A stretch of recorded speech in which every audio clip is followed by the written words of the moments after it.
Hey, what's up, everybody? It's Craig from Flying Wheels. Before we begin, you know the game. What kind of car am I driving today? Take a guess and let me know. Winner gets 10 whole points. All right, on to the show.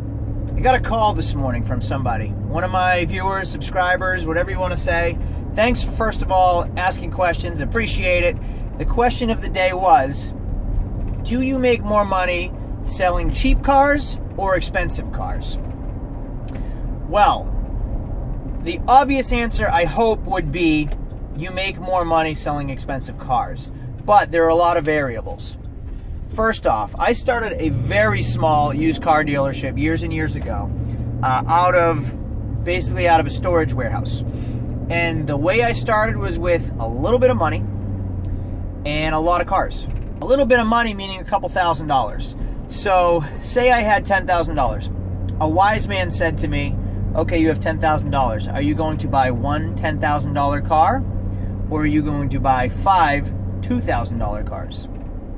Now, if I make $1,000 off every $2,000 car, I would make more money than $1,000 off that one $10,000 car, or even that $2,000 off that $10,000 car, right? My math stinks when I'm driving, but I should make $5,000 off of those 5 cars that I spent $10,000 on. Or I spend $10,000 on one car that I might make $2,000 on. So obviously the answer is I would make more money off cheap cars. Let's talk about those variables that I said earlier. I buy one $10,000 car. I have to clean it, I have to fix it, I have to sell it. Let's just say that $10,000 car is a Cadillac Escalade ESV. Get it? Okay, so anyway, let's say that $10,000 car is a Cadillac Escalade ESV. That ESV cost me $10,000. I take it back to the shop. Now, the person buying that vehicle is going to want clean, inspected, warranted vehicle. So I take it back to the shop. I now do an inspection on it, find the repairs that it needs, do a detail. It ends up costing me another $1,000. Now I'm into this Escalade for $11,000.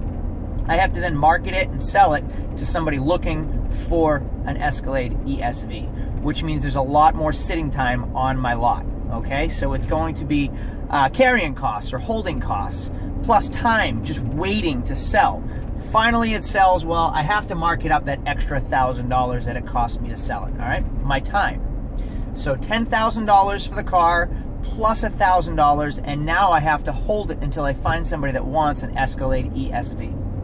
Okay, so also I can now make, I can't list it for $12,000, I have to list it for $13,000, so I can make $2,000. Keep in mind, people are going to negotiate. They all want a deal, so that $13,000 actually has to be listed for like $14,000, so they can negotiate down to $13,000, so you can make $2,000. Okay, I hope I haven't lost you yet. Next, let's go to those 5 $2,000 cars. I buy a $2,000 car. I don't do a darn thing to it. Nothing. I clean it. I flip it. I sell it as is. I sell it uninspected. You know what? I can even sell it for a $500 profit and sell it quicker than I did that Escalade. 5 times. So my answer is I can make more money once on the Escalade, but I can make more money on all 5 cars, and I will probably sell those 5 cars faster than I sell the Escalade unless I'm really lucky.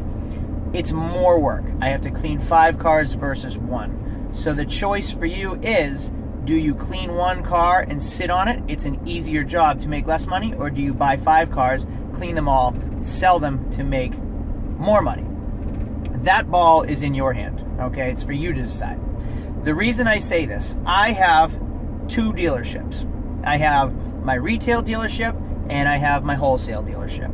Wholesale meaning wholesale cars.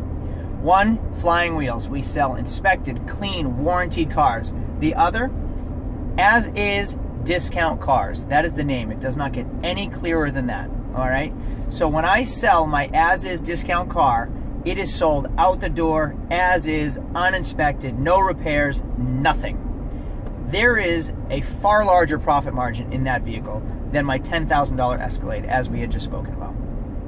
The problem herein lies your conscience. Your conscience. You are selling a $2,000 car, you're going to have way more headaches with the people. The people buying your $2,000 car are way more of a pain in the ass than the people buying the $10,000 Cadillac Escalade, because they have $2,000, $2,500. That is every penny they've had. They worked hard for it. They want the best car they can get for that $2,000. Sorry, I have an itchy nose. I can't help it. So they want everything they can get for that $2,000. So really what they're looking at is like $4,000 cars and negotiating down to $2,000. They are way more of a pain in the ass. You're going to have to show it way more times. You're going to have to negotiate more, listen to more emails, listen to more phone calls on 5 cars. So 5 times more headaches.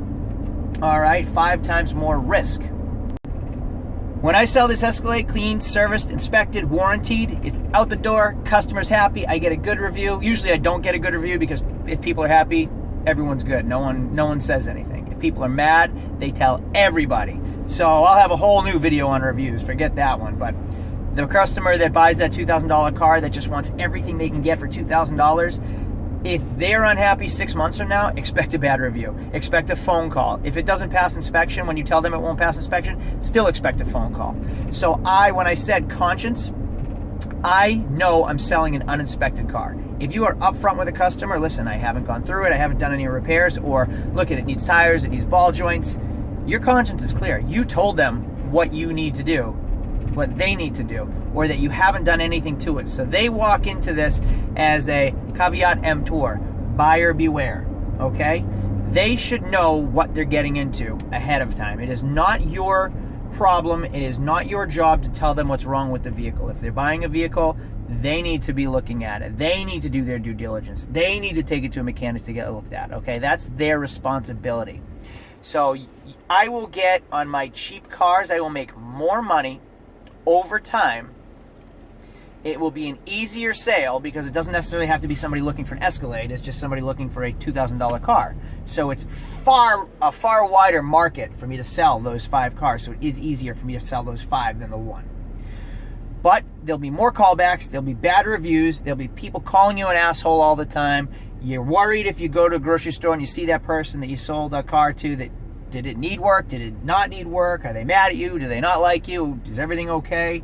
That is another issue with it, all right? So this is for you to decide. There is far more money to be made in junk cars or cheap cars versus good cars. And I say 2 things, cheap cars versus good cars. There is no such thing as a good, cheap car unless you hit the lottery, okay?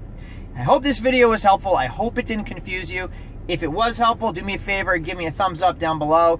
Don't forget to subscribe for more car or sales tips and fun videos that I do. And there is a bell down below. If you click on that, you'll get notifications for new videos.